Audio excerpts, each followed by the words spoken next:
ଆଜିର ଭିଡିଓ କିଛି ସ୍ତ୍ରୀ ମାନଙ୍କ ପାଇଁ। ଗୋଟେ ସ୍ତ୍ରୀ ଠାରୁ ତା ସ୍ୱାମୀର କଣ ଆଶା ଥାଏ? ସ୍ୱାମୀର ଦେହ ଖରାପ ହଉଛି ନା, ତାଙ୍କୁ ଔଷଧ ଦିଅ, ତାଙ୍କ ପାଖରେ ବସ, ତାଙ୍କ ମୁଣ୍ଡରେ ହାତ ମାର, ତାଙ୍କର ସେବା ଯତ୍ନ କର।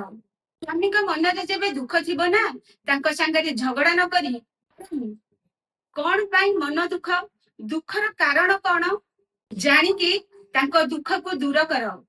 ରାତିରେ ଆମେ ଖାଇସାରିଲା ପରେ ମୋବାଇଲ ଚିପୁଛନ୍ତି, ନହେଲେ ମୋବାଇଲ ଚିପି ଚିପି ଶୋଇ ପଡୁଛନ୍ତି। ତ ଶୋଇବା ପୂର୍ବରୁ ସ୍ୱାମୀଙ୍କ ସାଙ୍ଗରେ ଦୁଃଖ ସୁଖର ଭାଗ ବଣ୍ଟା ବଣ୍ଟି କରିବା ଦରକାର।